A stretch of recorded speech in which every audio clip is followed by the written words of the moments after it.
Tostadas, everyone. It's Tuesday, April 14th. This is The Refinery, where we explore the best ways to make conservative messaging work. Wait, did I say Buenas Tostadas? Stupid autocorrect. I've been victimized just like Ezra Klein. Sorry, I'm not going to do the whole intro because the whole tostada thing is just too dang funny. It really, really is. I don't know if y'all saw it all, but it's been making most of us giggle all week long. I'll back up for the people in the cheap seats that can't afford a Twitter account. Ezra Klein is a writer for Vox, which is the news explainer site that gets almost everything wrong. So, it's funny from the very beginning. Ezra thinks he's all that, and he really isn't. But anyway, he's tweeting about Marco Rubio and his little tweet, which was an advertisement for his article. Here's what Marco Rubio tostada on taxes, Medicare, marijuana, same-sex marriage, and more. And absolutely, the conservative Twitter sphere just jumped on it. That's not what you meant to. That's not your real introduction, and really jumping on all sorts of food-related mistakes because it was, it was clearly a voice to text error because he said, here's where Marco Rubio stands, or what he said or whatever it was, but it came out tostada, and it's one of those things. It was a classic example to me of how the way the left approach would be totally different, but our approach, which was immediate and organic, and we didn't have to coordinate and make any kind of effort at it, we all laughed and we all made fun of it, and we're teasing Ezra Klein, and we're making fun of Vox, and we're making jokes on our own and having a great time with it. But at the same time, we know that our opponents over on the other side would not have made a joke, and they have not made jokes when the same thing happens. If this had been Chris Wallace saying it about Sonia Sotomayor, just imagine, pause for a moment and imagine Chris Wallace tweeting out what Sonia Sotomayor tostada about a particular case. That would be an instant reaction from the left activists who are in the media as proof positive that the GOP is racist underneath. We're like closet racists. We really are inherently racist, and sometimes it comes out in honesty and we can't hide it anymore, and every single candidate would be forced to respond. How do you respond to Chris Wallace's obvious blatant racism about Sonia Sotomayor? Are you a racist like he is? And we know that that's the case because the left is always looking for an opportunity to attack. They are always looking for anything that they can use as a weapon. They don't allow for they absolutely would understand that it was not a racism indicator. They would absolutely understand that it was a typo or a voice-to-text autocorrect error. They absolutely know that. They're not stupid. But they would immediately, and without even having to coordinate amongst themselves, they would all at the same time seize upon that as a weapon to use against us, and they would be successful.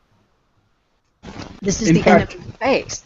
In fact, Chris Hayes is already called for some serious repercussions with Fox News just because you cited Chris Wallace as an example. They're already. It's out there, isn't it? Yeah. Yeah, it's done. Yeah. This is what bothers me about this. I thought that the tweets were hilarious, and props to Rachel Farmer from Conservative News for getting in this tweet. Ezra Klein, truly not your finest tweet. That was just, I fell over. That was great. But what bothers me about this is that Leslie's absolutely right in terms of the mismatch of firepower for the same instance. There's never been any consistency on the left. Everything is a potential weapon in their hands, and it's difficult to know what to do about that. For everyday people who are not engaged in politics, this doesn't even register. Except if the left manages to say that, in your example, Chris Wallace has been completely racist. and it's just one more example of faux news bias or racism or whatever, and then that becomes the story. But most people don't care. This is a very limited audience that cares about this, and it's usually the Twitter activist community Right. that doesn't really go outside of that. Yeah, as a victory for the right, making fun of and having a joke at Ezra Klein's expense, it's a bit of camaraderie and inside baseball, having fun with the Twitter conservative activists. Very limited audience. It's a very minor thing. It's a 1 or 2 day giggle haha, and it affects nothing long term. That's the way we do on these things. But had it been Chris Wallace saying tostada about Sonia Sotomayor, it would have been on CNN, it would have been on MSNBC, it would have been in the AP, it would be articles on KHOU, it would be articles on the Chronicle. We would see it on ABC, NBC, and CBS. They would all report on it. Their first story would be, oh, haha, look at this little joke. You know, an interesting... But it's a more serious issue that we need to look into more deeply, and we know it. You know, interesting, and you mentioned Sonia Sotomayor, who purposefully singled out white men as the ones who are less likely to arrive at a wise decision than Latina women. Crickets. I mean, you're talking about somebody who purposefully said something that is dramatically racist, absolutely racist, undeniably racist, fully racist. And she gets a pass, and they don't mention it. And you're right, they would jump all over Chris Wallace for making one comment, which, by the way, he was responding to somebody else making a comment about Clarkson's weight. And he was prodded into doing it.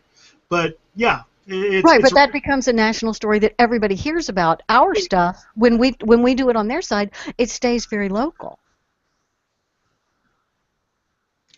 Yeah, but I mean, this was Kelly Clarkson. She's America's treasure, so it's worse when we talk about people like that. It's very, all of the Democrats, they're national treasures, so it's bad and it's in poor taste when we make fun of them, and it is totally open season on our guys because our guys suck. Making fun of somebody's weight is just horrible.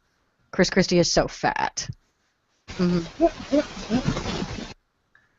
Oh my gosh, if you listen to the David Letterman show, that's all he does is bust on Chris Christie. Exactly. And nobody says anything about it. Well, and on the day that, Stefan, you reminded us of this, on the day that Hillary rolled out her campaign, one of the press releases had a typo in there that she has fought women and children her entire career, or fought the poor and children. She's actually fought, she meant to say that she had fought for children and the poor, but the word was left out, and a misreading of it would be, oh my God, Hillary has fought children and the poor her whole career. Well, it was really obvious that that was just a typo, and we laughed about it, and it didn't become a story. But had that been a typo on Marco Rubio's website, everyone would know. The janitor at your office would know about it. That's true. That's absolutely true. That's how they get their stories into the conventional wisdom, and our stuff doesn't. It's a game that we keep losing, and I don't want to win that game. I want the game to stop being played. And it became much more serious, and we can kind of get past the tostada incident. Although I have a feeling that, as an inside joke, the word tostada is going to be used among our people for a very long time. And by our people, yes, I'm including Hispanics in that, because Hispanic conservatives are our people. Buenos tostada. I might, in fact, say that at my office tomorrow. But anyway, the really serious example of it that is, in fact, hardening into a conventional wisdom that is reaching beyond political junkies is the way the media has declared the narrative about Rand Paul, is that he hates women and he hates the press and he's very testy. And that is the conventional wisdom. That's the story, that's the abbreviated description of Rand Paul. Just like the abbreviated description of, oh God, I've just forgotten everyone else in the world. I was going to have an example, but never mind. Brain freeze. The abbreviated, Ted Cruz. Marco Wacko bird, Rubio. right? Oh, Ted there you Cruz is go. the wacko bird. That's all anybody really knows about Ted Cruz. All anybody knows about Herman Cain is pizza and 999. Oh yeah, Marco Rubio drinking water, drinking water. Oh, how heinous! That's horrible. That means he's totally disqualified.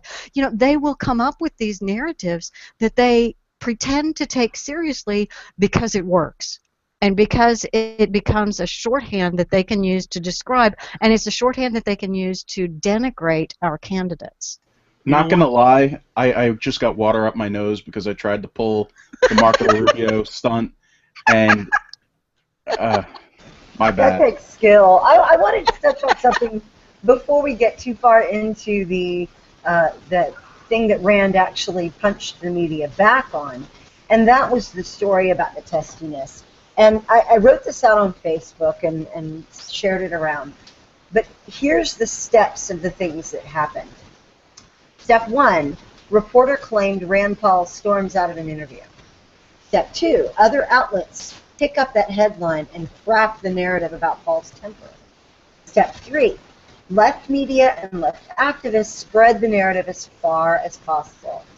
Step 4, and this is where conservatives actually get what's going on, conservatives watch the actual footage of the exchange and note that the narrative is completely wrong. Step 5, tweets from actual people present add to the debunking of the temper narrative. Step 6, conservatives spread the debunking as far as possible. And step 7, conservatives mock the media mercilessly. Now that's the progression of things that happen. And what we do is we stop somewhere around step 2 in the cycle.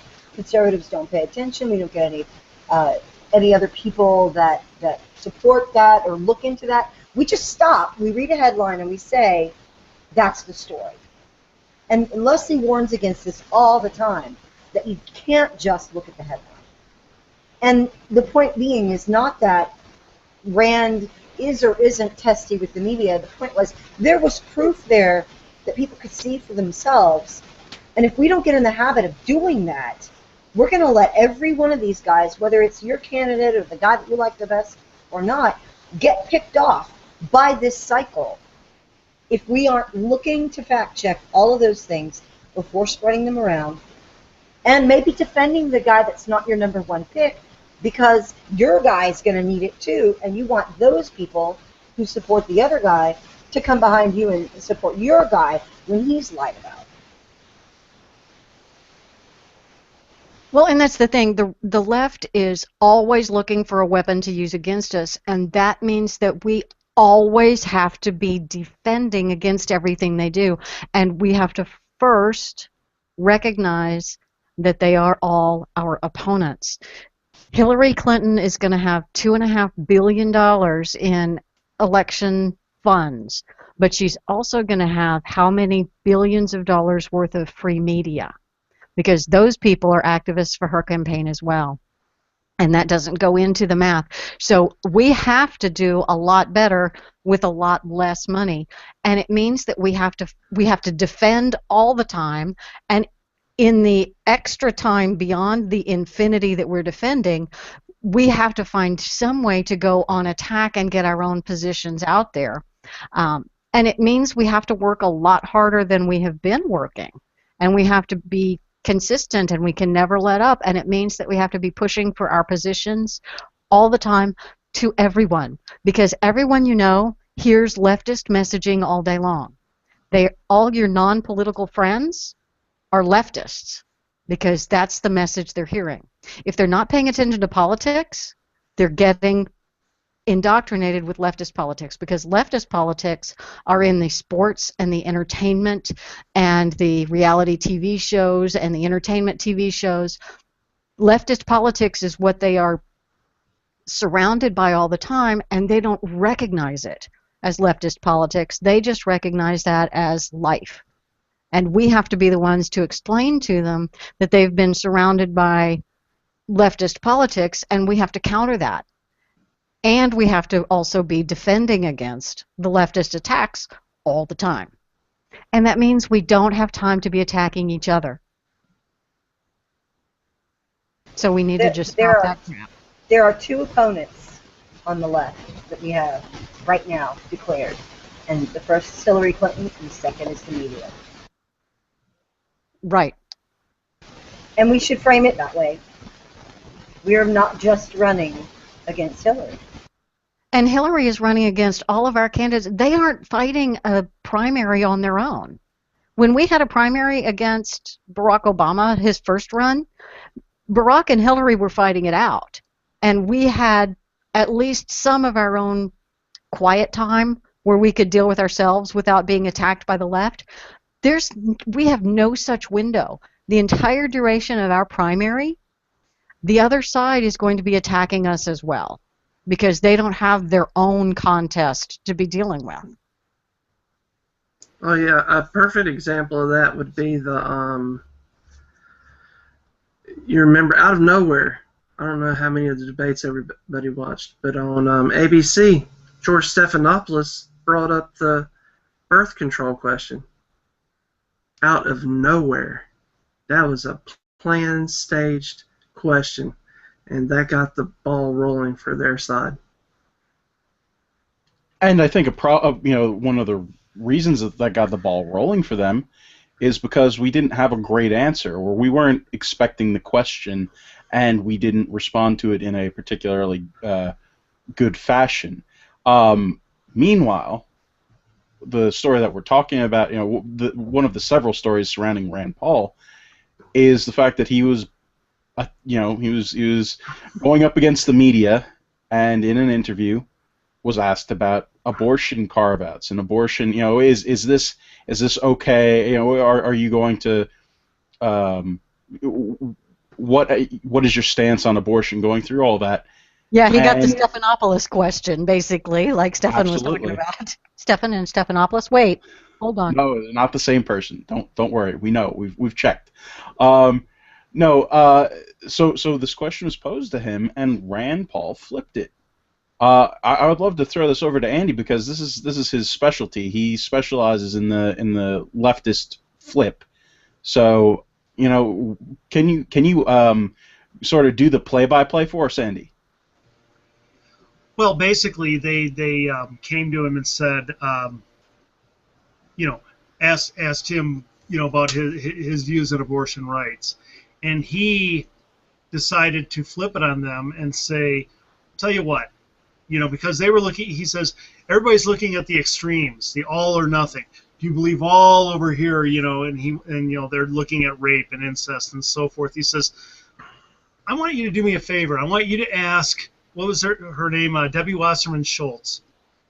If it's okay to abort a 7-pound unborn child, an unborn baby, who's just ready to be born, or is that okay? And I want you to get back to me with her answer. And I thought this was very interesting. If you don't mind, I'd like to read. I never do this. But I want to read a quick passage from Scripture. Because what Rand Paul was doing is he was taking a tactic that Jesus used, which is simply to put you on offense. Okay? Let me read this really quick. Jesus had been doing a bunch of miracles in the area. Okay? And it says here, they arrived in Jerusalem, and while Jesus was walking in the temple courts, the chief priests, the teachers of the law, and the elders came to him. "By what authority are you doing these things?" they asked. "And who gave you the authority to do this?" Jesus replied, "I will ask you one question. Answer me, and I will tell you by what authority I'm doing these. John's baptism, was it from heaven or from men? Tell me." Well, they discussed it amongst themselves and said, "If we say from heaven, he'll ask, well, then why didn't you believe it? But if we say from men, we fear the people, for they held John to be a prophet." So they answered Jesus, "We don't know." Jesus said, "Neither will I tell you by what authority I'm doing these things." And so what he did was he put a question on them and said, you ask this, and then I'll answer that. Now, it's not like Jesus always did that a lot of times, and it's not like we always do. A lot of times you're going to just be direct and tell people, and you'll answer the question.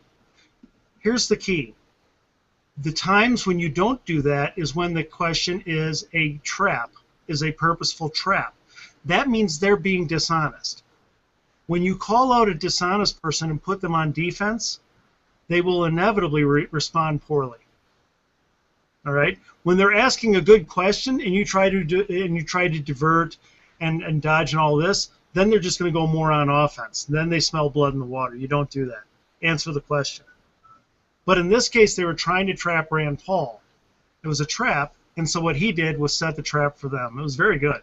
And what happened next was great, because Debbie Wasserman-Schultz doesn't answer the question. Instead, she says, about the 7-pound fetus, she said, I would leave that to the doctor and the mother. In other words, she punted, and Rand Paul came back the next day and responded to that and said, in other words, her answer is, yes, you can kill the 7-pound baby. I'll answer that for her, because that is what she's saying. It was brilliant. He killed her. Just killed her. And the thing is that this isn't just some nobody. This is the person who is in charge of the Democrats. She's the, what is it, Democratic Committee chairwoman? She's not some schmuck. Yeah, she's the head of the DNC, just like she's the Reince Priebus of the Democrats. And she did not lose her job after they lost big in November. No, but she should have lost her job after this, because right now, listen, the Democrats have an abortion problem. The Democrats they are totally on the record, on paper, in favor of late-term abortion up to and including the moment of birth. No restrictions on abortion at all, ever. And that's what, about maybe a 25% position, tops? Tops, 20%. It's terrible. Yeah. I love it. And by the way, Rand did us another favor. See, one thing I always love to ask people when they say, well, you know, apolitical people, maybe left-leaning people, when they immediately go for the media spin on a candidate, I always say, you know, I always personalize it so they can feel it. I don't just say, well, you know, the media is biased. Well, they don't understand the bias. It's done too well. So make it personal so they can understand. And I say, don't you hate it when you have a disagreement with someone at work and they own the rumor mill? They know the people in that rumor mill better than you do, and there's nothing you can say, and you're buried. Well, that's kind of what it's like for Rand Paul. He's got a disagreement. The other side owns the rumor mill. But take a listen to what he said. And what I've noticed is that when I personalize it like that, people buy what the media says on someone less. And as for that really is a good way to illustrate it. Yeah. At work and they own the rumor mill. I like it. Yeah, or at school, you know. Yeah. And as for Rand Paul, he did the Jesus thing. He went on offense, put them on defense. And the reason he could do that is because their question wasn't a good one. It was a trap. That's when you can go on offense and embarrass them. And he did. And now JD's right. They've got a big abortion problem. Because virtually no Republican would outlaw abortions in cases of rape and incest. Virtually none. But here you've got the standard bearer for the Democratic Party standing up for their incredibly extreme position. And worse yet, none of their major people, Hillary, Obama, or any of them, are correcting her. Right. And what's interesting, just purely from a tactical observation standpoint, Debbie Wasserman-Schultz, the reason that she didn't lose her job is because she's very good at what she does. Her tweeted reply, granted she doesn't know that her extreme position on abortion is really out of the mainstream. She doesn't really understand that. But she does understand that they are always to be on attack. The last part of her tweeted response to Rand Paul was her attempt to reframe the issue. She said, "Stop, please don't shush me." She was attempting to reframe the issue that Rand Paul is mean to women because they're trying desperately to make that their narrative about Rand Paul. She threw that in there, and that's something that we need to be aware of. The left will always use that weapon, even when it isn't real, even when it's not true, and they know it's not true. They've decided what the weapon is, and they're always going to use it, even when it's unrelated. Stop shushing me. And you know that's going to come up some point later. somebody on MSNBC or CNN is going to say, oh my gosh, Rand Paul just shushed another person. He's got a long history about that. See, Debbie Wasserman-Schultz asked him to stop shushing her, and here's where he shushed Samantha Guthrie and all of these other things. They're creating, and you can see the process happening. If you know what you're looking for, you can see these little pieces of how they are always on offense and they're always using that weapon.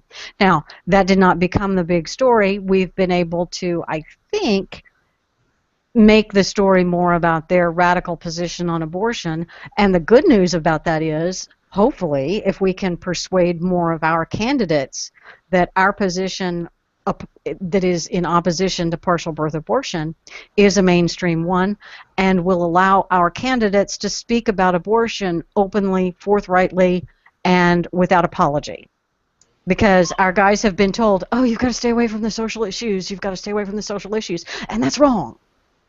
Well, and Leslie, I do both sides of it here in Colorado because we have the advantage of all the ads against Cory Gardner and a couple other of our candidates said if they get in office, they're going to take away abortion rights for rape victims, and they're going to take away contraception. They're going to ban contraception and abortion rights for rape victims. Well, now we get a twofer, because I can look at them and say, it's been several months. When are they going to propose the banning of contraception and taking away abortion for rape victims? Oh, now we're at 5 months. When are they going to propose taking away? Hey, now we're at 7 months. 7 months in. But you said if they got in, they were going to force rape victims to carry the child and take away contraception. Good Lord, we're now in 2016.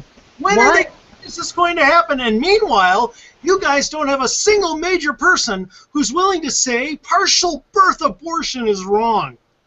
So on our side, we don't do any of what you said we do, and on their side, they are fulfilling everything we said. Go ahead, Fishy. Well, my question is, that you guys should probably have on your website a counter that says so many days since Republicans took over and abortion is still legal for That's exactly what. Yeah, we tried to do that. We haven't been able to figure out how to do it with Weebly. I wanted to do that back literally the day after we won the election in November for the Senate seat. I wanted to set that up, but there's no way to do it on our website. Well, that we know of. That we know of, because boy, that is what I want. I want an ongoing ticker. And by the way, even for Republicans who would ban abortions in cases of rape and incest, which is a very small percentage, but even for them, I'd say still use the argument, because you don't understand. All that matters is they lied. Right. I don't care what your position is. What matters? Oh, go ahead. No, maybe you could do it on your Facebook with an image every day. Well, I will be doing something. I don't know what, but isn't this beautiful? So on the one hand, we win that way. On the other hand, thanks to DWS, to Debbie Wasserman-Schultz, thanks to her, we get to win on that side too. I mean, it's beautiful. It's beautiful. I mean, the war on women should be the greatest thing that's ever happened to us in 2016. This should be fantastic, because all across the country, thanks to the 2014 route, you've got Republicans who the Democrats, it's not just Colorado, you got Republicans all across the country who the Democrats promised would do these war on women things, and they're not proposing any of them. You lied, but you promised. You said, this is like global warming. You said we were going to melt down. But okay. Wait, Corey and Fishy and I have all been barefoot and chained to the kitchen since November 5th, haven't we? Corey likes that. Look, I'm against it. I'm uncomfortable with it. Now you know why I travel for work so much. So you're not traveling for work, you're escaping briefly, and then he recaptures you, I guess. We're so subjugated. You know, she used to hide her dating that she does on the side. Now, very open, just wants to punish me. Sends me photos. Oh That my may be God. TMI. I'm not really sure though. Yes, Yeah. anyway, what was our next subject? Maybe we should. Well, anyway, I think it's wonderful. I think we've got them dead to rights, and if we don't take advantage of it, do like Rand Paul. By the way, one last thing. The best thing I like about what Rand Paul did, he recovered. Because he didn't handle the initial interview well. He was dodging. The questions were, they were bad. They're badly put. It was an interrogation, not a question. The lady was, making a speech, not asking a question. But her points were legit. She was saying, and I think he had good answers. He just wasn't ready with them, and he used them later. But the beautiful thing is the way he recovered at a later time. He recovered. So often we don't. Yeah, I think like one of the best things that could be done to really throw the ball back in their court to expose them was, like you said, is to flip it back on them, but also say, okay, I know when I get to office, I can't change everything. You say that abortion, you say partial birth abortion, and women who get pregnant for rape, they should be able to have abortion. Let's just say we compromise. Those women with partial birth abortions and the women with that's been raped, they can have their abortions, but all the other ones, they can't. Do you know you'd save about 900,000 babies a year? It's not the perfect solution to ban it outright, but it's a big step. You could say, okay, we can agree with you there. How about let's do this? It's certainly offering a solution that's not really been put on the table. But the thing that I think that is the big takeaway from this is that it's given a game plan. It's given a game plan to our side that we have in the past failed to have a real strategy on these issues. We have a game plan now. It's there. It's done. And we have that in the toolbox going forward. Maybe we can learn from this and apply it to other issues. Hopefully we can, but it is something that we have there and something that going forward, hopefully more of our candidates can use this in situations where they are in these trap questions. And we can support them when they do. I think we are seeing that our candidates are getting better, even not just we're getting better candidates, but the candidates themselves are getting better over a period of time at this, and we're getting better at backing their play. Oh God, I can't believe it. It's February and all of our candidates suck. Everything is bad. It's terrible. I'm panicked. We had this thing in the Senate and the House and bad bills getting passed. I'm really freaked out. 2016, it's over. Okay. It's not so bad. Wait, I just misheard you, and you said bad bills getting passed, and I heard Bob Dole. Yeah. I was speaking in the third person.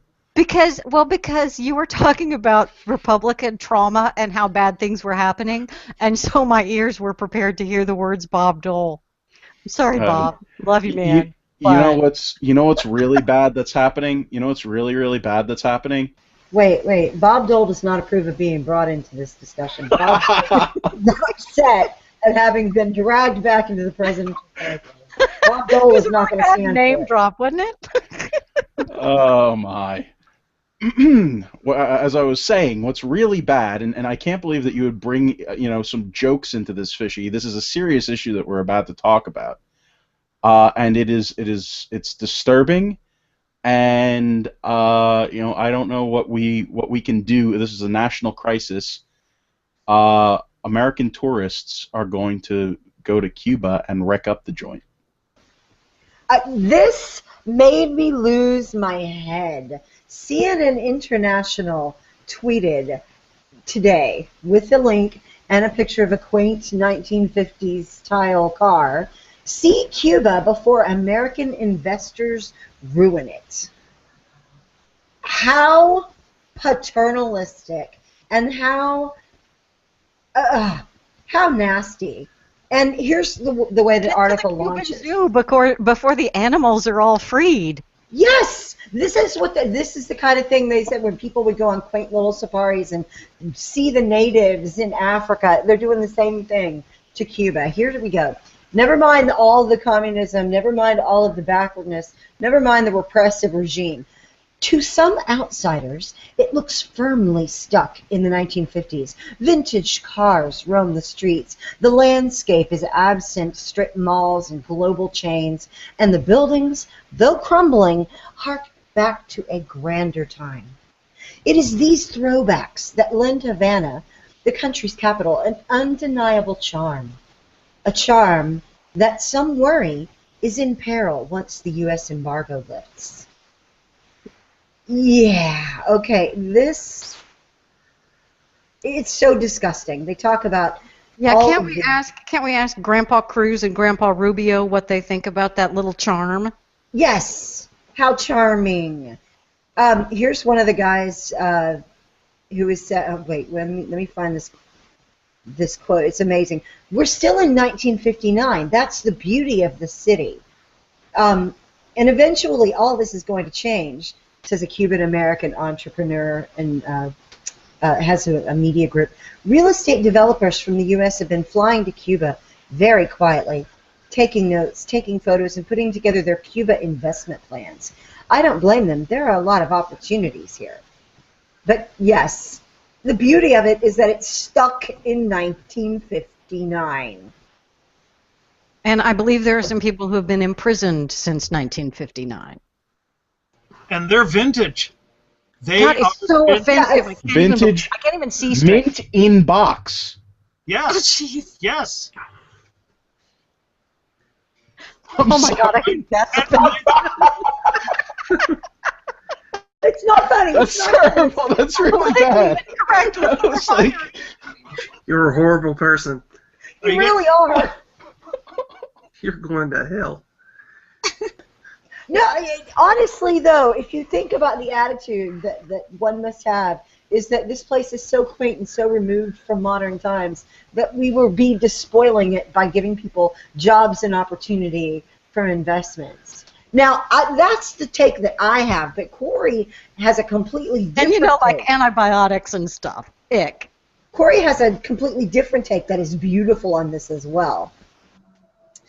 Yeah, well, it kind of hit me when I was reading this article that the left is constantly complaining about the income disparity, you know, that whole 99% versus 1%, which got me thinking about Cuba because based on other articles I've read, the American companies or any companies that invest in Cuba are going to be paying huge amounts of taxes, and those taxes are all going to be staying with the Cuban elite. They're not going to be hitting the 99%.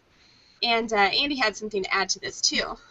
Well, yeah, I was just saying, look, and guys, I don't care if you believe this or not. That's not the point. What you're doing, the first thing you're going to say two things, and the first one is nothing but a trap. Remember how they tried to trap Rand? You're going to trap them. Just say, when we open up trade, all that money that goes down there is going to go straight to the 1%. It's going to benefit the elites, the Cuban elites, and they're going to suck up all that money through government taxes and through those who run the industries, and none of it's going to go to the people. I don't care if you believe that or not; it's irrelevant, because now they're in a terrible position. They either have to agree with it and say, "Oh yes, it's all going to go to the 1%," and therefore our president is helping benefit the one at the expense of the impoverished 99, and that one is dictator, and he also didn't get any. So our president is helping the one at the expense of the 99, or even more beautifully, what they're really going to say is, no, this job creation, it's going to help everyone in Cuba. This is how you do it. What? Wait a minute. But you always said that trickle down doesn't happen. Trickle down doesn't work. And now you're saying it does. Now you're saying that job creation and free trade and doing this is going to help them. But you're saying that unleashing the rich here in America, you're saying that doesn't create jobs and that doesn't benefit people in the middle and lower classes. But it does down there magically, but it doesn't here. How can you say that? Why would it do it down there and not here? So either they say, oh, but you've trapped them. Either just say it's all going to go to the 1%, and if they say yep, they're killing Obama. If they say nope, they're killing their entire economic platform. And the other angle is that it benefits the 1% because Obama did not extract any concessions from Cuba before opening trade. So he didn't require Cuba to make any changes whatsoever in the way that they are. Right, and So that's nothing has changed. They're just getting all of our money now. Right, and that's exactly why the disparity is going to continue to grow down there, because they're not changing anything. Their government changing, their economics are not changing, their system isn't changing, which only makes it easier for the government and the elite connected to continue to hold on to those extra dollars that are coming in. Well, and Leslie, you're getting into another point. Once again, he cuts a ludicrously bad deal. It's a place where the people have no money. What good is it trading with people who don't have anything? Because they got some cheap products? Oh, great. Now you're offshoring commerce and jobs. Right? All they have is they want our money, and they will cheaply sell high-quality products cheaply to us. What'd you do? You just offshored more money and jobs. So not only is it going to go to the 1%, and we've got them sucker punched, no matter which way they go, they lose. But look at the deal itself.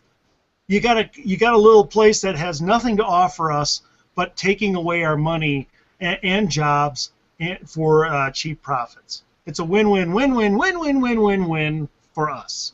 And also, it also causes the people, we can use on them and say, do you want to rebuild their military, modernize their military? Because that's what we're going to do. They still don't like us.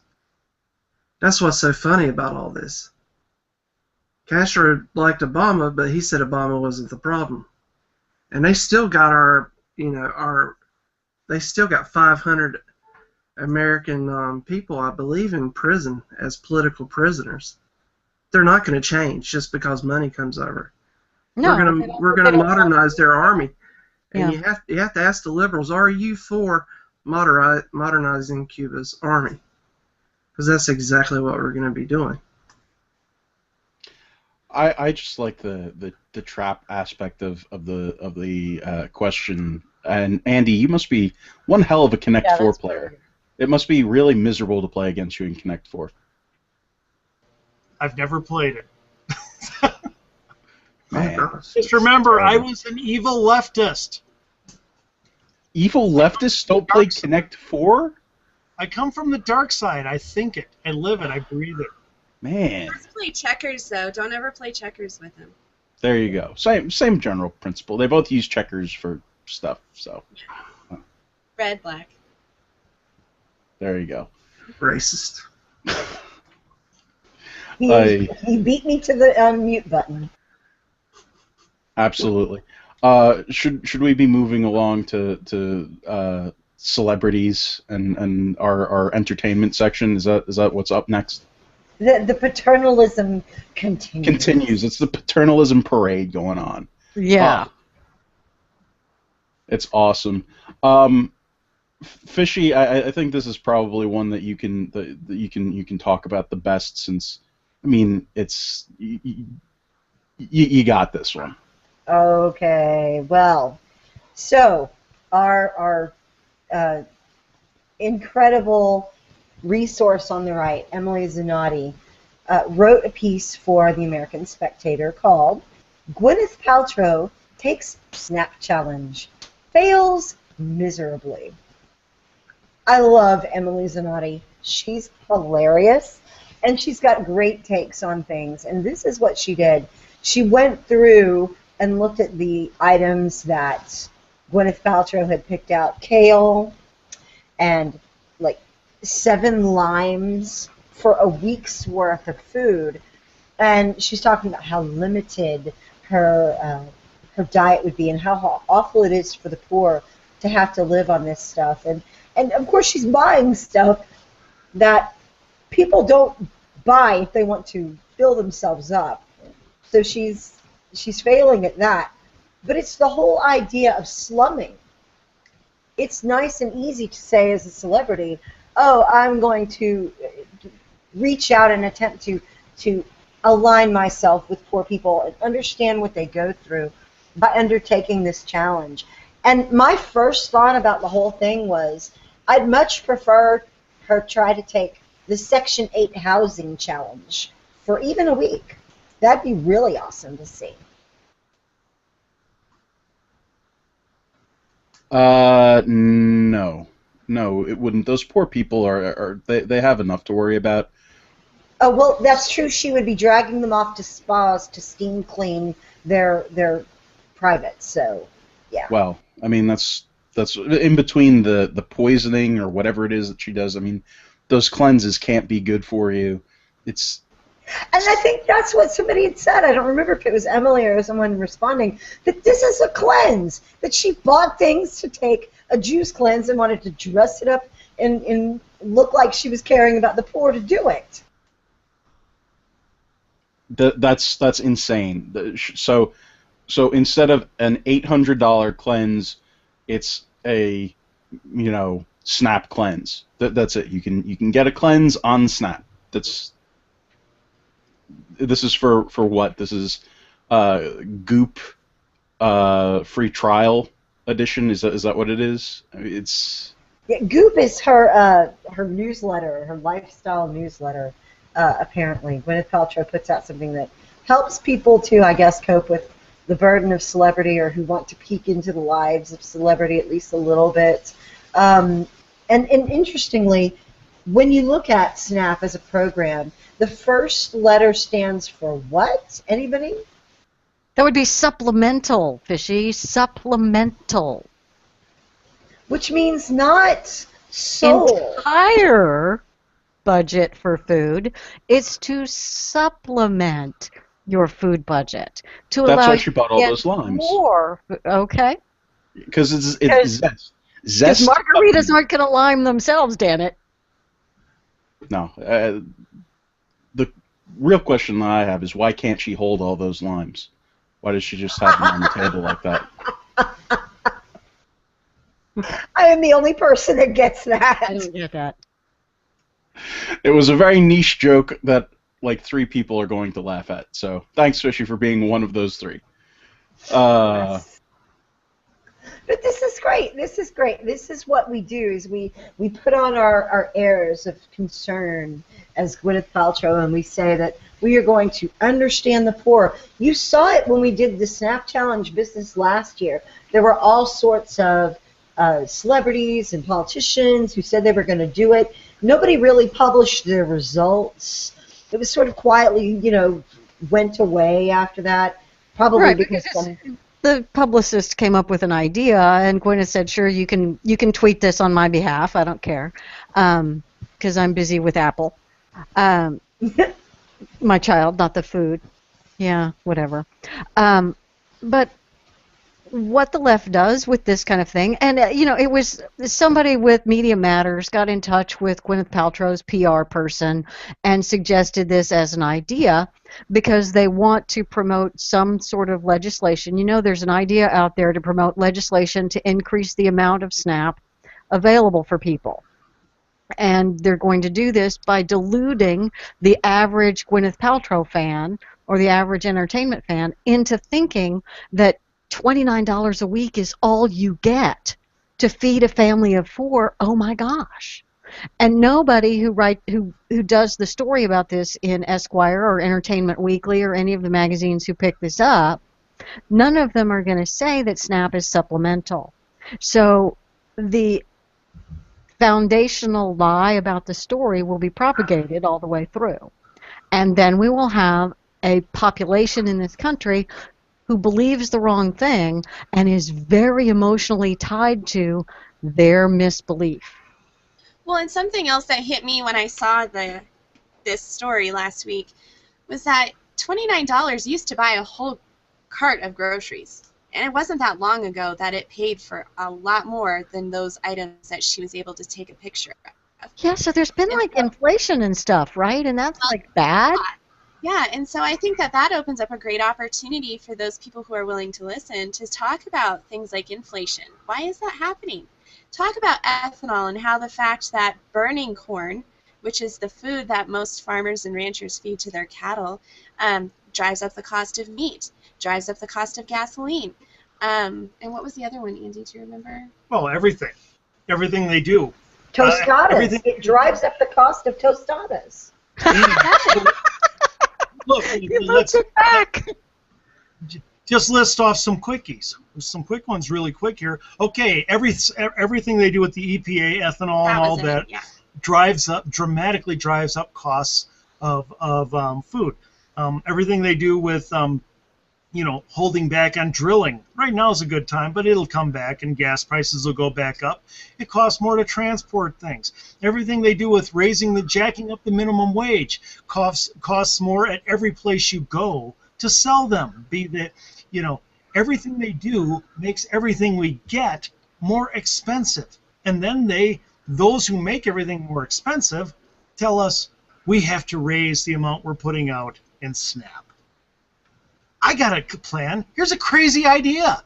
Because guess what? You're raising the prices for everyone, regardless of whether or not they get SNAP. And then you're giving some people a higher SNAP. Okay? How about not raising the prices on everyone with all your activism? You see, because we conservatives, there isn't one single thing we do that runs up the costs on your products. Ever. Anywhere. Period. End of story. Everything we do keeps costs down. Well, look at what they... I'm sorry. What? I was going to say, look what they did to California. The Environmental Protection Agency decided they should save that little smelt fish. Yeah. And that's the salad bowl of America. And you want to know why our fruits and vegetables are so high? It's because that land's turned into basically dried up desert. That's a perfect example, Stefan. And the thing is then when you say that, say, oh, and by the way, there are examples like that all over the country. What about what they did to coal in West Virginia? What about what they did everywhere? Every single... Ethanol is the biggest example. Bottom line is this, folks. Nothing we do on the right raises all these prices for you. In fact, we put further competition into the systems. That lowers prices. Everything they do raises prices. So why is it those who raise prices then want to raise payouts? What if you don't get those payouts? Then your prices go up. Your prices go up too, and you don't get a dime. I just want to say that the real bad guy in Justified, which I'm sure the finale is this week. It's the end, so I'm glad. The series finale is tonight. It is. It's on right now. It is right now. If you spoil it, I am going to kill you. Well, no, I'm just saying that the real bad guy is the EPA, because if the EPA didn't, put a cap on all of the coal emissions, then people would have jobs in Appalachia, and the Prater wouldn't have to be peddling drugs and thieving and robbing banks, because there would be actual economy there, because they have natural resources that they could be mining and utilizing, but they can't because it's terrible and bad to, And Mags Bennett wouldn't have had to kill herself back in season 2, and it would have remained a good show all the way through all of the seasons, because we would have had Mags Bennett in it. Because that was the best season ever. It's been a pretty good show. Yeah, you definitely. Sorry, have I gone off topic? Anyway, yeah. Aside from that, awesome show. Yes. Really quick here. Oh, I'm sorry. Can I say one last thing? Go for it. I'd like to look at Gwyneth and say, hey, you know what? Can we follow? More people need to follow your example. I got an idea. How about if Congress toughs it out by using the same level of health care plans that young people can now afford under Obamacare? How about if they use that same quality? I got another idea. Hey, how about if all these politicians and actors and all the wealthy put their kids in the same schools that they think are good enough for us in the inner cities, rather than in these private institutions? Hey, I know. Why don't we rough it together all the time? What do you think? Or hey, talk to the Congress people, talk to the senators, and say, you know what? I think that you're an attractive male, and I see this on my X-ray thing in Colorado you know, I'm a TSA agent. I see that you're an attractive male, and I'm going to exploit the machines and pat you down, and touch your junk because I'm a TSA agent, and that's what I get paid to do. No, government employees don't do that because government employees work for the government because they are good people. I don't know why you're slandering them. They go without pay and without comfort and without job security and without benefits, and they suffer some of the worst depredations ever because they work for the federal government because they love and they care. Leslie, just think of it as your yearly physical and go. You'll be fine. No, that's. Did I have that wrong? Yeah, you have that wrong, and there's some serious. Yeah, no, it's pretty bad. I'm gonna put the link in the chat, but this is one of a billion horror stories from the. There was some arrogant TSA jerk on the radio talking to Michael Berry a while back that I heard, and he was all about how he is saving our lives and making the world happy, the world safe for you. And he gets up at 6 o'clock in the morning and has to get to work, and he works so hard for you. He was absolutely the most obnoxious thing I've ever heard in my life. And he probably touched Michael Berry's junk. Well, I mean, that's what the story is. I mean, it's hard to believe that this is happening. At least for me, it's insane that we've allowed things to get this bad. That we basically have the TSA at this point stands for that's sexual assault, and it keeps on. They can get away with anything because it's for safety. No, it's not, and that's the thing is that these guys were bragging about the fact that they do this. These agents were actually bragging about the fact that they were gaming the system so they could touch people's junk. But since this story has been publicized, they've been fired, right? I believe that at least a few of them have been taken off the job, at the very least. It's insane. It's insane that this was allowed. They have not been fired. Yeah, What? but if they bragging about it, how many people are doing it and not bragging about it? That's my question. It's scary. It's absolutely scary. Yeah. Well, and remember with the scanners, the fear was, well, they'll look at the pictures and they'll giggle about the naked scanners. Oh no, they won't do that. They won't do that. Sure they will. I'm certain they have. And I'm sure that if a star ever went through a body scanner, somebody has the naked scan of J-Lo. Yeah, and it just seems to me, having traveled so much over the last few months, their priorities are so out of line. I'm sure there are some good agents out there, but oh my gosh, I almost got a pat down on my last trip back to Denver because when I went through this big machine that scans everything, I forgot that I had a ponytail holder in my pocket.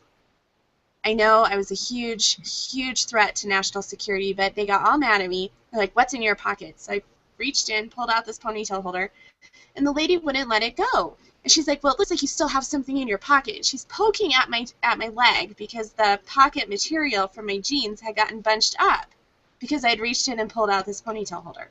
And I swear, they were about ready to pull me aside and actually give me a pat down because I forgot to empty out my pockets completely. And this whole insanity of these guys gaming the system brings up the one of the stories that we wanted to put up on the refinery. It's been sort of in the queue there, and I'll put it in the chat right now. But it's checklist. There's a checklist that came out about the signs that you might be a terrorist. The different checklist. For things that might be a sign of deception, exaggerated yawning, excessive complaints about the screening process. You might be a terrorist if you're excessive in your complaining about the screening process. Corey, you're probably a terrorist, and you didn't even know it because of your complaints about the screening process. In fact, I bet that we are all terrorists because we are complaining about this right here, right now. Well, you know what's really funny is that I was sitting on the plane and I was really mad about it, so I posted about it on Facebook, and I sat there for a second and I was like, do I post this or will I get in trouble? Yeah, I'm sure that's on the list as well. Yeah. Excessive Free speech? What? excessive throat clearing, widely open staring eyes. That's an actual thing. Widely open staring eyes. Wearing improper attire for location. That's one that that's an interesting one. I need to figure out what that means. Whistling as the individual approaches the screening process. So if you're nervously whistling as you approach the screening process, because you have a bad feeling that you're about to have a bad feeling, that's you are a terrorist. Gazing down. Exaggerated or repetitive grooming gestures. Yeah, what? Excuse me? Excuse me? Are you serious? Well, if they're I'm going to just saying. I want my hair to look nice. Thank you. Hey, my comb over takes hours. When you only got 2 hairs and you're covering all this. Hey, look, if you're But going to for the be with those naked scanners and there's going to be naked pictures of you on computers in those back offices, you want to look your best. Exactly. Look, well, for the record, with the comb over, I can't hide anything up there, so I don't understand what their issue is. The last two. Face pale from recent shaving of beard. Okay. Rubbing or wringing of hands.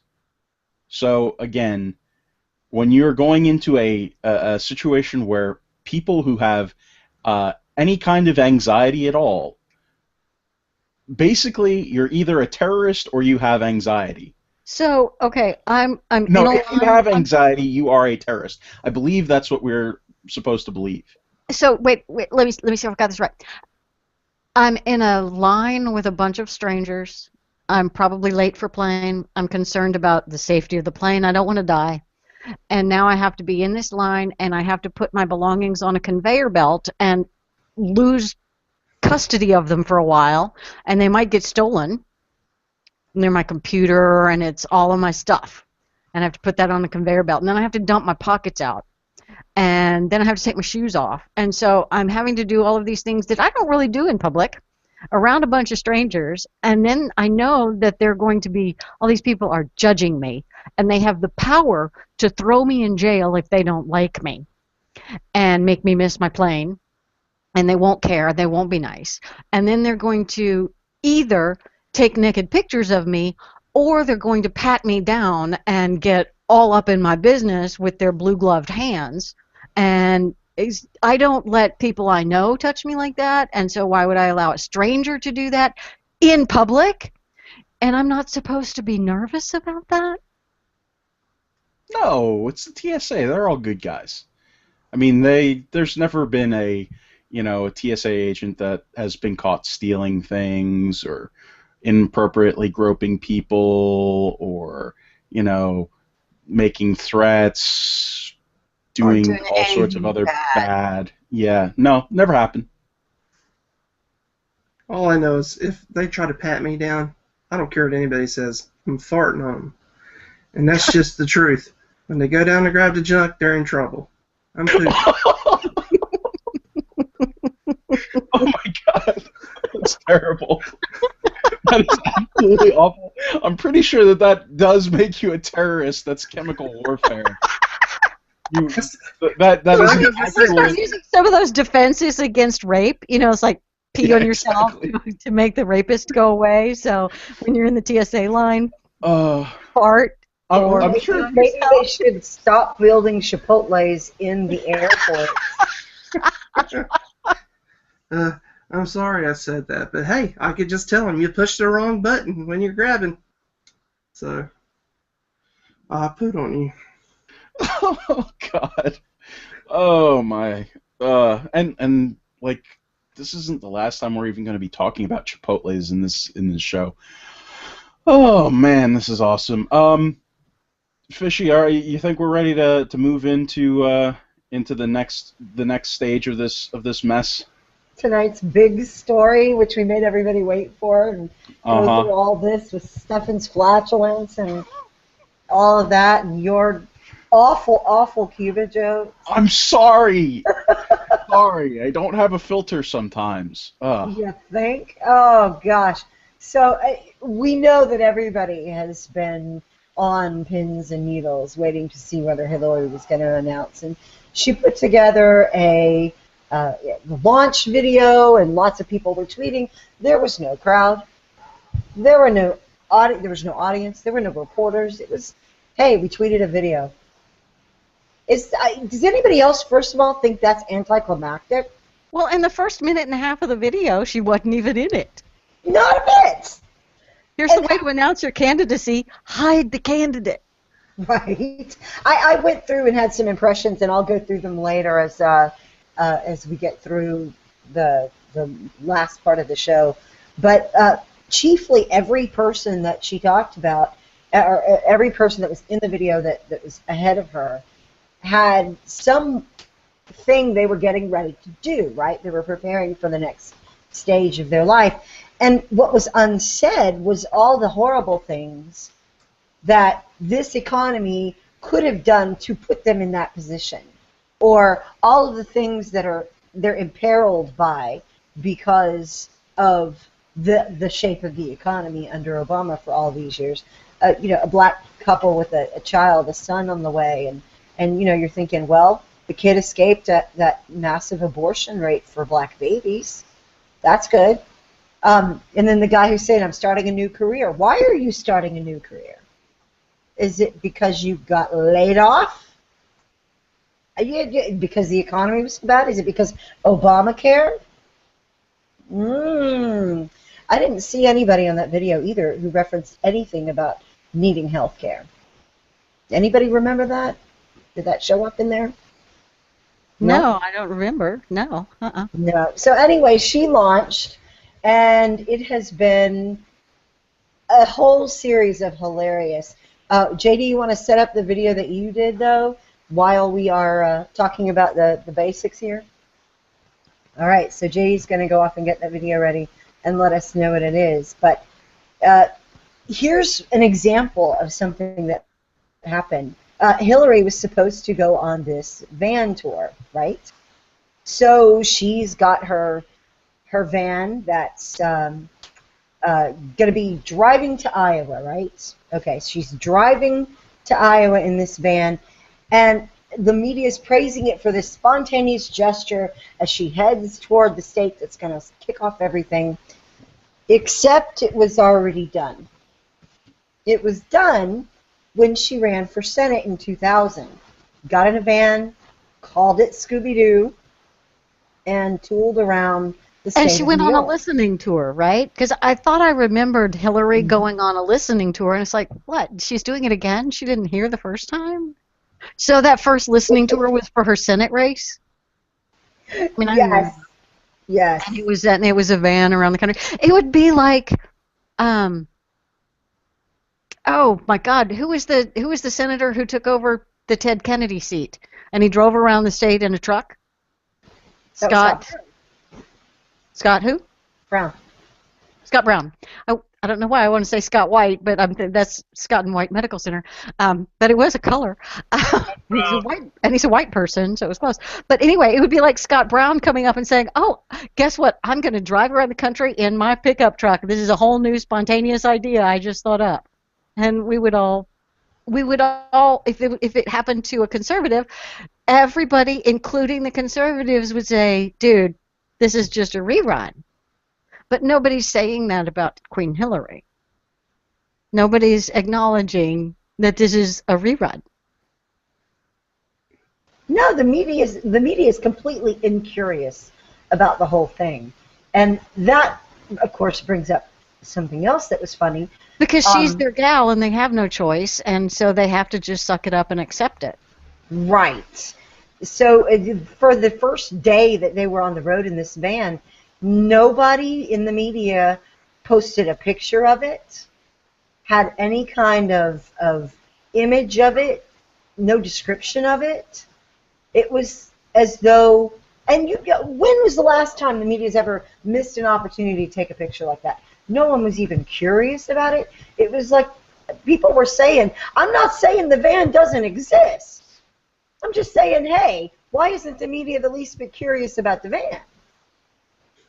It was a blacked out,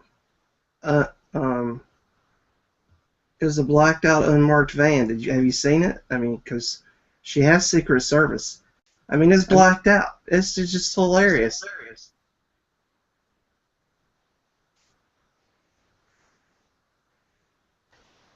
It's crazy. It's ridiculous and funny. And now that the media's actually caught up, they've sort of been posting pictures today of Hillary going to Chipotle, right? Taken from the security camera. Because there was no media there. Hillary Right. didn't have media with her, and there was no media following her. Our guys have media with them, partly because they call the media, but partly because the media follows them, because the media trackers and the leftist trackers are all looking for Rubio and Paul and Cruz to screw up. So they can't go anywhere or do anything without the media. But Hillary was able to drive through Iowa and go into Chipotle with Huma, and nobody even was there to take. Nobody even took a picture on their smartphone. Nobody cared. I think it was in Ohio, Indiana. It was another state. Yeah, it was Ohio. It was Ohio. Yeah. Right. And Ohio, isn't that an important purple state? Wouldn't you think that she'd be interested in making friends and making a splash and being popular there and being liked and stuff? Nobody even noticed. Nope. Which is, I think, why she's popular right now. Hillary is only ever popular when she's invisible, because she's much more popular as an idea than she is as a reality.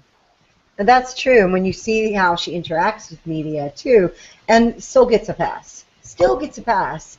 It's fascinating. JD is going to play the video that he put together for Free Radical Network that juxtaposed her announcement with her interview with Diane Sawyer, the Dead Broke interview. It's a fascinating conversation. People should go to the Free Radical Network YouTube channel and like that, share it everywhere, and make sure you check it out on Facebook and spread that around. The audio is what you'll hear if you're listening to the podcast, but everybody at the show live will be able to see it. I'm ready when you are, JD. Americans need a champion, and I want to be that champion. It has been reported you've made $5 million making speeches. The president's made more than $100 million. Americans have fought their way back from tough economic times. If you have no reason to remember, but we came to the White House not only dead broke, but in debt. We had no money when we got there, and we struggled to piece together the resources for mortgages, for houses, for Chelsea's education. It was not easy. But the deck is still stacked in favor of those at the top. But do you think Americans can understand 5 times income in this country for one speech? I'm getting ready to do something too. I'm running for president.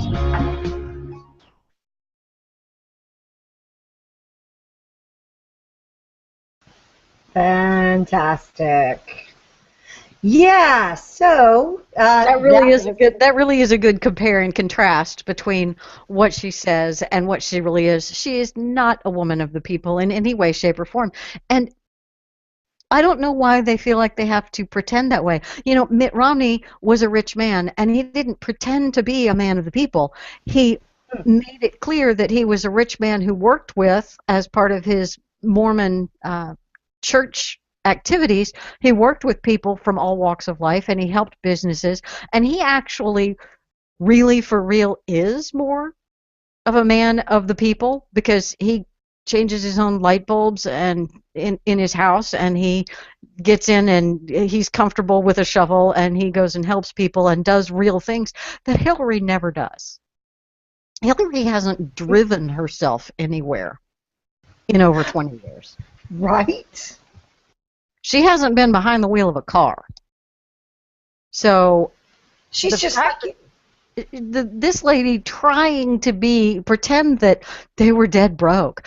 I think she really believes that. I think she is so separated from reality, and she's been so insulated for so long. that she kind of believes that everybody lives like her because everyone she knows does. Well, and here's the great thing. Here she is casting herself as, a champion of the everyday people. And, of course, she's dead broke because she has mortgages to pay on houses that she bought, like plural houses, like everybody else does, right? Because you have 3 homes, 4 homes, right? Everyone? No? Sure. Yeah, I try to keep it quiet, but yeah. Right. But that is a great place in which she's vulnerable. The theme of Hillary being, and JD made this point today, the theme of Hillary being crowned queen, and there are lots of supporters. If you check JTLOL, Jim Treacher's Twitter, you can see he retweeted a bunch of Hillary supporters saying, yes, Queen Hillary, all this wonderful stuff. But JD made the distinction that a queen is very different in focus from a messiah. Well, that's true. It plays very differently. And so casting her as she's just like you, she has 3 homes, or she's just like you, she has an entourage that goes everywhere with her. She's just like you, struggling to pay the bills on multiple houses. That's a good vulnerability that we have for her, and it's something all the candidates can do. They can all focus on that. Every supporter of every other candidate should be on that message too. Doesn't matter what the Republican you support, you can push this message. Well, Right. Hey, don't we all pull down 50 grand a speech? All Sure, of us. I do. 50? I get 50 grand. No. 50? Yes. 50? Who do you think you're talking about? Oh, well, I'm a woman. I'm only paid 78% of what you guys make. No. I only make 50 grand an episode. You guys probably make This more. is Hillary. She pulls in more than that. You just might not have heard She about gets it. 200 or 300K a speech. Does she really? Yeah, she does. Yeah. But she's boring. Guys, seriously. Now, I feel for them right What now. she says doesn't matter. It's not what she says. It's not who she says it to. You're It's paying that- for an audience with the Queen.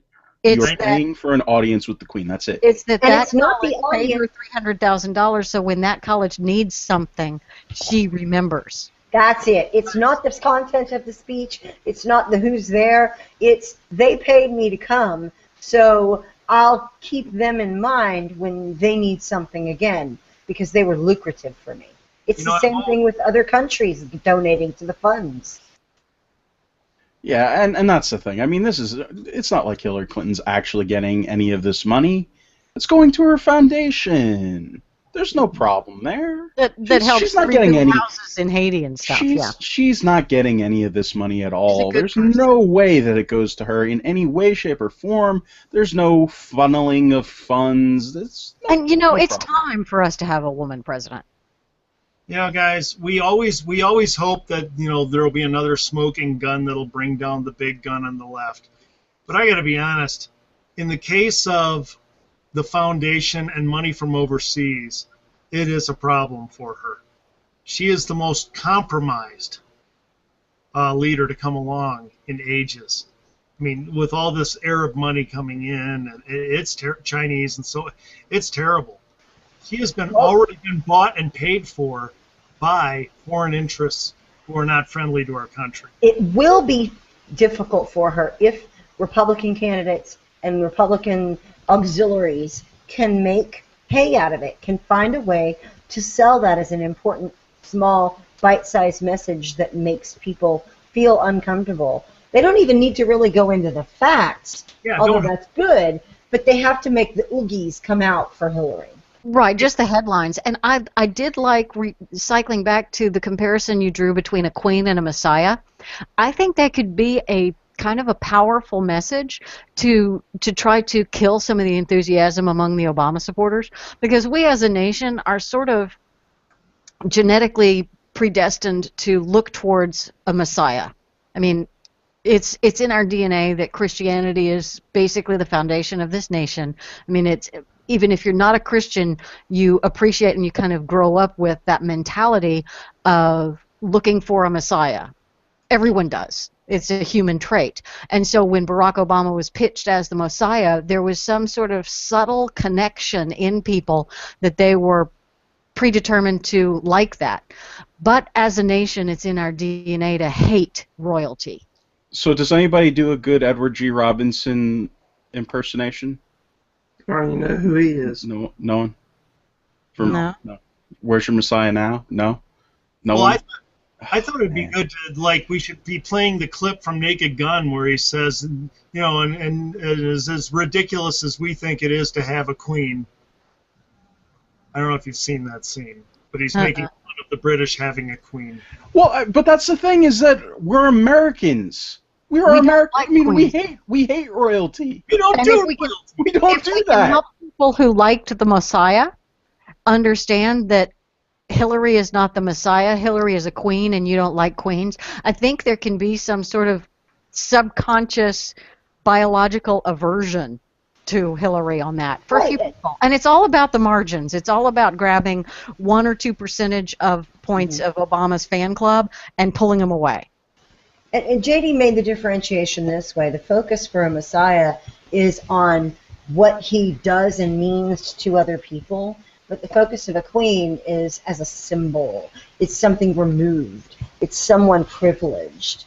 And that distinction is key, and if we keep that in mind as we target Hillary, the entitlement, the rules don't apply to her, all of these things fit into that queen narrative, into that, you know, really your everyday people. There's a visual we'll get to in a few minutes. Before we get to the tweets, the fonts, the symbols, the kind of fun that was had today based on her campaign launch, there's this great piece from IJ Review, and it's a student who was at the college that Hillary was going to today.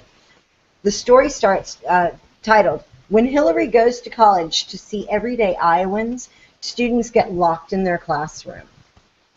And so first, she goes and the students are in lockdown from the halls. She's going to see everyday Iowans and talk to them, but the only people that they could find in there were press to be able to go. People couldn't come in that weren't press. Another article also on IJ Review was called "I Am an Everyday Iowan," and here's how close I got to Hillary Clinton.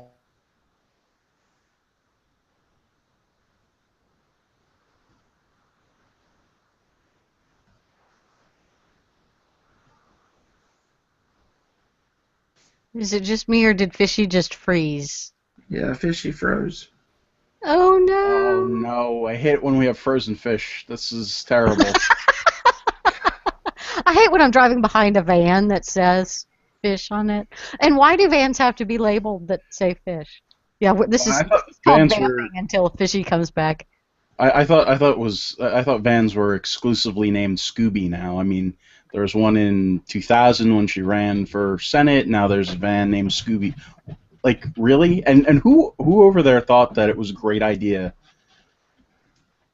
Well, because Scooby is I so don't get it. trendy and cool, and we really want to associate Hillary with an old cartoon that was made into a really bad movie with Sarah Michelle Gellar and her husband, and that the van is all about smoking dope and killing and getting rid of ghosts and stuff, right?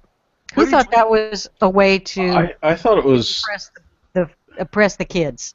I thought it was just about proving for all time that Scrappy-Doo is a jerk. Spoilers. I'm sorry.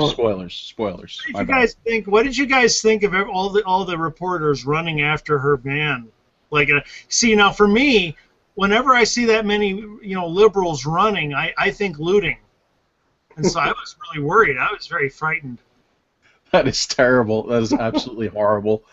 Oh my God. We actually do have we have a thing for that. There was a great Vine that we'll talk about in a bit, but it's shocking to see the kind of I don't know. I mean, TMZ culture that is developed around Hillary Clinton at this point. Fisher, you back? Oh, never mind. not back. There's some action going on there. We thought that Fishy might have been back, but it's crazy that we have people in mining footage from Chipotle, and stalking. It's crazy that this is the way that, and it's all gushing praise. It's not actual journalism. It's just get the latest pics of our top celebrities. It's clickbait, but there was an article on Washington Free Beacon earlier today about how the media has completely debased itself and they are completely content free. There was an entire article in the Dallas newspaper about some random woman posting on Facebook that she doesn't think a woman should be president. I mean, this was not anyone anybody knows. This was not a commentator. It was just some random lady said to her 5 Facebook friends that she doesn't think a woman should be president. And that post got circulated on Facebook and forwarded a whole bunch of times. And a reporter went and interviewed her. She owns a small business. So a reporter went and ambushed her to get her to say she doesn't believe a woman should be president. And they found one of her customers to disagree with her. And the article was really, really stupid. It was absolutely not worthy of a reporter's time because it wasn't news in any way, shape, or form. But it was the kind of fluff piece that non-reporters used to do and complain about. And you see it anytime you see a TV show about some young up-and-coming reporter. They start out on the little human interest stories. And this was just a human interest story. But it was leftist activism also. Even their content-free news stories are pushing a leftist agenda. They were pushing the agenda that anybody who doesn't believe that it's time for a woman president is wrong, stupid, and to be mocked, and is just like all of those small business owners that don't think gays should get married. It was absolutely a hit piece on conservatives, and it was a promotion piece for Hillary. Speaking of human interest stories, Fishy Watch 2015 is over. She's back. She's safe. It was just a Welcome brief back. What happened? I have no idea where I broke off. I put the links in the chat, though, for people to read those stories. Internet just died in the whole house, and it was quite frightening. And I was talking to myself going, why isn't anybody picking up the cue afterwards? You had no internet? How did you survive? Did you go to your survival rations? No internet? I might have had some. Are you okay? Oh my God. We need to create a safe space. Well, she shot several people she thought were intruders. They were just kids walking by. But right. Okay, hey. They needed killing. Protect your house. You're doing it right. Exactly. So you want me to put up the tweets of the alphabet because we're yes. I have those up. We have to talk about Hillary logos. Everyone who's seen it has seen its 2 vertical blue bars with a red arrow pointing right, incidentally, making an H. And so, this is now a font called Helvetica. And JD has some images.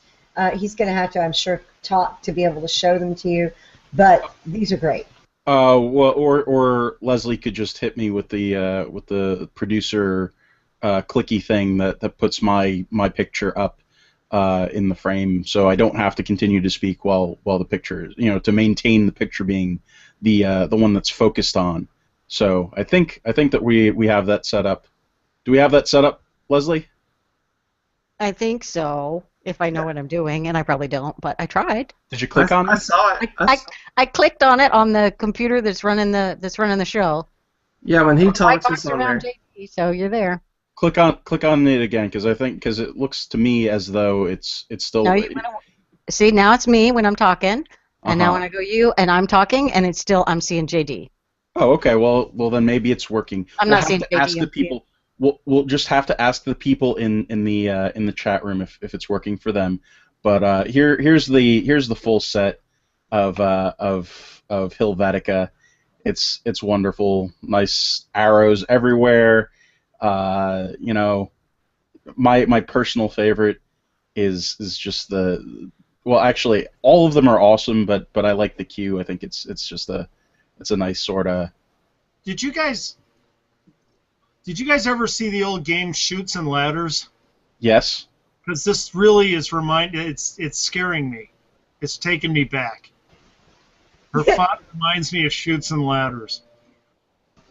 Trigger warning. Okay, got it. Yeah. Oh, and here's a lovely one. This is awesome. I hope this is big enough for everybody to see it, but we've got the D. Yes. We got the O. Wait. These are logos from Democrats. The first one is the D that looks like the lid of a toilet. That's their Democrat logo. You've got the O, the Obama O. And then you add to that the Hillary H, and what do you get?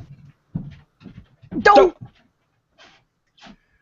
I think we both did that at the same time, so in effect, nobody will actually get to hear the dough that went on, just because of how G+ audio works. I hate it when that happens.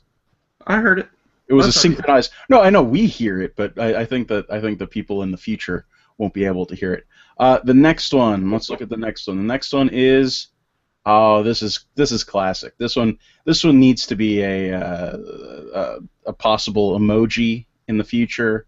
I'm voting for this. The meh. I use this word all the time, and I would love to use this particular version because it's so. It's like putting an exclamation point on a word that never uses an exclamation point.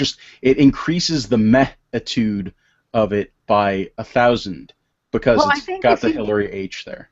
I think that should be attached to Hillary images, Hillary ads, where she has the H. If there's space in front of the H, we just overlay the ME on top of it, and we spread it as our own kind of anti-meme. You know what? You said talking about spreading stuff on things. Well, then there's this one well. Oh my God! I did want you to give credit, audible credit, to the people who were creating these. Oh, I'm sorry. I didn't mean to not give people credit. So let's go back. We'll run through this real quick. We got Andrew Malcolm, which was a modified tweet of Ref Demo. Then we have Rick Wolf, who's got the full what do you call it? Font selection there. We've got C. Stephen Tucker with the dough. We have Hillary to Sam 7 with the tweet of Preparation H. And let's go back. Meh was Red's Outrage, otherwise known as Red Pickle. That comes from Ash Scal, actually. It comes from Ash Cat. Okay, so as long as you have that set, and then the last one, I believe the last one I have set is this one. That was the last one that was in my browser window. I might not have gotten all of them, but that's ha ha ha from Killer Bunny Foo Foo. I think there are actually more here that I didn't put over to the thing. I have it here. Oh yeah, Ryan is asking, do you have the one that's Hillary and Obama? Ho? Oh wow! No, I don't know about that. He should have it. I do. I should. Okay, that one. There it is. That one. It was the next one. Sorry about that. I had it. It's there. Oh, and I love the tweet accompanying it. Is it sexist to do a side-by-side comparison of the Hillary H to the Obama O? Is that sexist? Sure all right, and here's the next one. Oh, this is a different one. I guess this is a different. I don't know where this. This is because Obama had his own rainbow. That's true. Well, now we have Hillary in all the colors of the rainbow pantsuits. And Carl Todd Hand tweeted this one. Scotty, come quick. Something has gone horribly wrong with the replicator. I'm trying to get a close-up image of the. Let's try and zoom in and zoom in and zoom in and oh, that's terrible. That's way too many Hillarys. Yes, it is. But now we understand that the reason why she's so cold and sterile and scary looking, like it's because she's not actually a person. She's a robot, an android. Makes sense. And here's the last one, and this is terrifying. Just. Now I'm gonna have nightmares. Queen Hillary, and that goes back to, of course, the difference between that one. Queen and Messiah. She's dressed up to look like Queen Elizabeth, but that's Hillary's face. Yes, it is, and there's nothing that we can do about that to ever unsee it. It's been seen; it cannot be unseen. Aye. All right, and the last thing, I think the last thing that's on the list of things to share here. This one we teased it while Fishy was incommunicado, but it is the awesome vine from. Hey, why didn't that work? From Washington Free Beacon. Yes, from Washington Free Beacon. Will you be able to have the audio on it? I won't be able to put the audio on it. Oh, because bummer. The audio Everyone is should exactly imagine. what you think it should. It's exactly what you want it to be. Yes, everyone Okay, should so be able one to second. imagine it. Let me see if I can do this. Everybody mute your mic so it's not terrible when this happens. Ready? Is everybody muted their mic? Okay, good.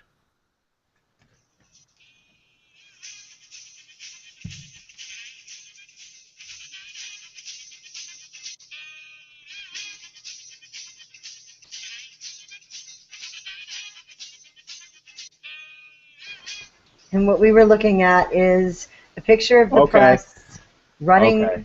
This is a picture of the press running after Hillary's van that Washington Free Beacon put out, and then sped it up and put it to yakety sax.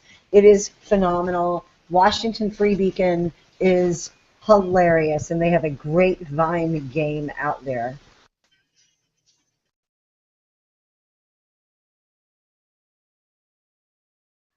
Well, and didn't this whole thing come about because essentially Hillary was doing all this without talking to the press at all, and so they're so desperate to exchange any words with her. I mean, she announced Sunday, and as far as I know, she hasn't really talked to the press about anything since then. And so they're chasing her down because they just want to ask her a question. And they'll be softball questions. It's not like she has to be afraid of them. They're not going to ask her tough questions. She's like an exclusive author who resurfaces like once a year or something like that. It's incredible. Are you saying winter is coming? I think so. No, that would be yearly. We would be happy with yearly. I'm just saying. She checks out her shadow, and then she knows what's. Yeah, she's very useful in that way. Outside of that, we're just not getting anything. Gosh, I hope nobody's getting anything from her. Oh, bad. Oh God, it's that part of the show again. We've entered into the. Well, I wanted to make the point. Someone had tweeted on Twitter about this when all of the media, video, and everything had come out about them chasing after her. How much it looked like they wanted to be paparazzi. Yeah, that was interesting. Yeah, they're not journalists. They are paparazzi because she's the celebrity. It's the celebrity worship of politicians, and they do the same thing for all politicians. We as a country have promoted our political class to being the aristocracy and the stars and our entertainers, and we have paparazzi and entertainment stories about them, and we do that about even on the ones on the right, and it's not what we should be doing. They're not heroes, they're not gods, they're people. They're politicians. They're not stars. They're not anybody that we should be worshiping in any way, shape, or form, but the media does. And they're so excited about Hillary. It's embarrassing as heck. I'm embarrassed for them. And that they're not embarrassed for themselves is deeply sad. And it's a good opportunity to remember the media is also an opponent in this election cycle. Absolutely. And that putting things like yakety sacks to a bunch of reporters chasing after a van is helpful in discrediting them, especially when they behave like paparazzi. Very true. Very true. And JD just put up the closing image. I'm going to make sure that it comes up here. Yeah, we've joked around a lot, but this is a pretty serious one here. It may be part of the whole joking and making fun of Hillary's horrible logo, but this way to Ambassador Stevens' grave. That's the main reason Hillary needs to lose, guys, because Ambassador Stevens and the other three will not be able to vote either for her or against her. They can't weigh in and give their opinion about which president they'd vote for because they're all dead, and it's down to her. And those are the stakes, people. Whatever problem you have with another candidate, and we've only got 3 right now, only 3, but there are more to come. Whatever problem you have with a candidate, take a moment and remember that that is what we're up against, not each other. We're up against $2.1 billion of actual campaign funds and billions more in unearned media and favorable press that she's going to have. She has all of the entertainment, all of education, all of the media, and $2.1 billion against our little guys. And so, yes, for the next, year, our guys will duke it out. But while we're choosing amongst our preferred guys, we need to also be attacking her, attacking leftism, attacking progressivism, and promoting conservatism, and promoting our ideals, and promoting our messages, so that the people out there who don't understand that they're actually conservative at heart because they don't believe that an 8-month pregnant woman should have an abortion. Well, that's a conservative position. That's a majority position. You don't believe that illegals should be able to get hired before legal employees. You would like to see the black unemployment rate go down. You would like to see the number of people on food stamps and welfare decrease because those people don't need it anymore. You don't want to take their supplements away because you hate them and want them to die in the street. You want to take their supplements away because they don't need it anymore. We want to boost them up into the middle class. Those are conservative positions, and we need to help the public realize and understand that. So it's not just about the personalities. It's about conservative philosophy that we need to get our message out there over the next year, so that when we come down to a GOP candidate versus Hillary, people are able to visualize themselves voting for the GOP candidate. And now I have scared everyone into silence. Sorry, I was typing. It was my bad. You were totally distracted. You forgot what you were just like not paying attention. I was being somber and respectful, thinking about how much more important the Benghazi, the death of Ambassador Stevens, and all the other issues are, and agreeing with you in silence that this is the priority. Okay, but I don't want everybody to leave on a down note. I'm sorry. I brought the crowd down before saying goodbye. We need to be happy. I will say one thing about the press, not the press, but I don't do this much, I would like to give props to Saturday Night Live this weekend, because they ripped her to pieces. And when the left does something like that, we do need to promote when they do it, because they're sure going to promote it when they do it the other way around. And yeah, that's true. What's his name? Hannah coming back and doing Clinton said, "I'm glad all them cameras weren't around when I was in office. I'd be in jail." Yeah, that was pretty funny, and it brought a good attack point for us. Do you want all those scandals back? I mean, Saturday Night Live was doing their typical, making a joke at their own expense, but it was actually a positive thing because a lot of people really love Bill Clinton. And so they were reminding the public, yeah, we're making fun of Hillary. Remember Bill in those days? Those were great days, weren't they? Bill comes with Hillary and all the good stuff. So it was actually quite promotional for Hillary. But we can attack on the basis of, do you really want all those scandals back? You really want that? You know, it also helps that it was their funniest skit in quite a few weeks. They haven't had one that well written in a long time, and so that's going to last with people. I'll leave us with some good news. Look, guys. Oh yeah, we have several candidates.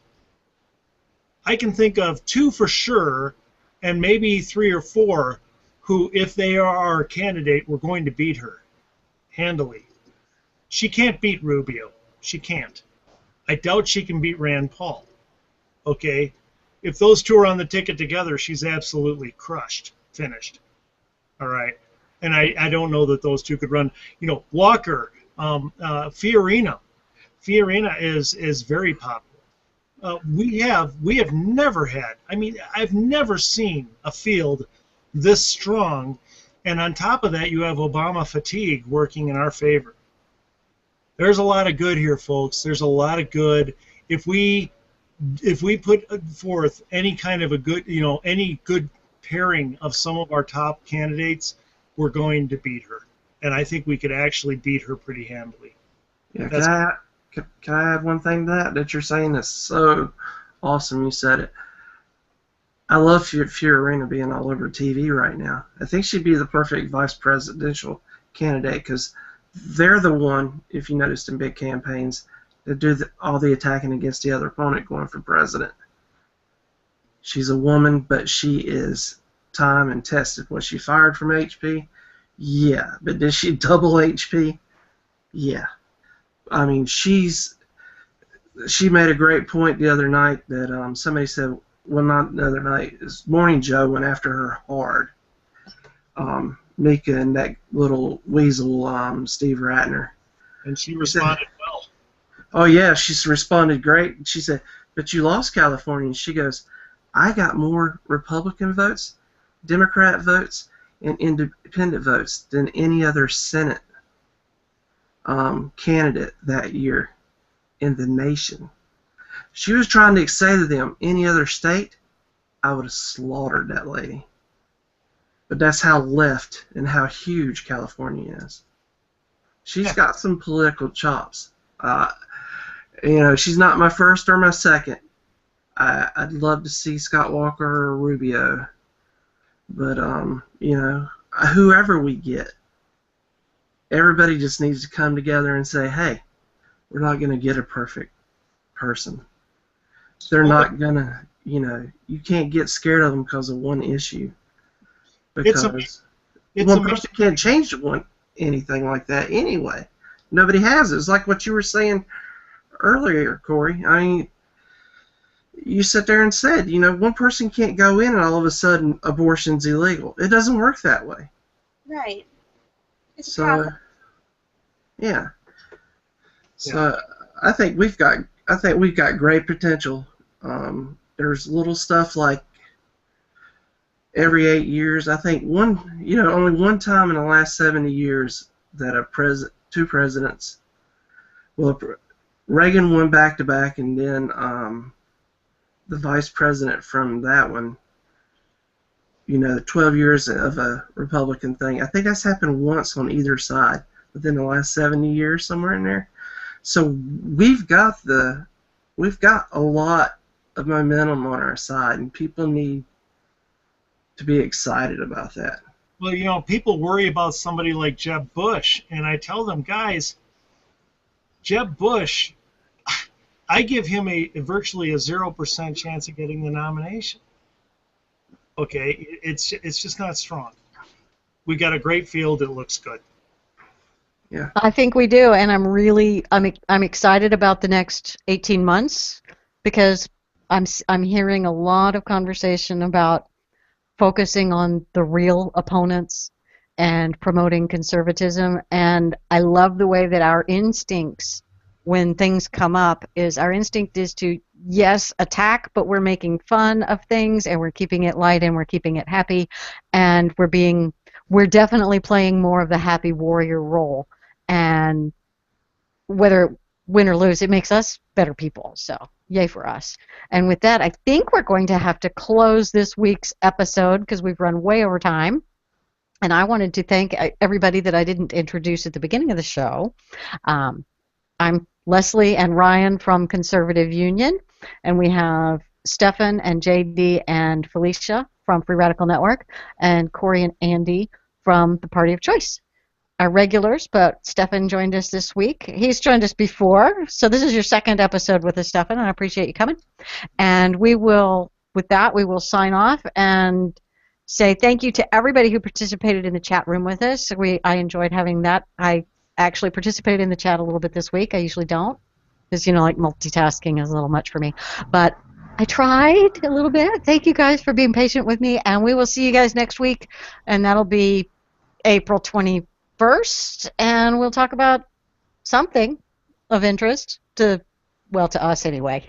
See ya. Bye.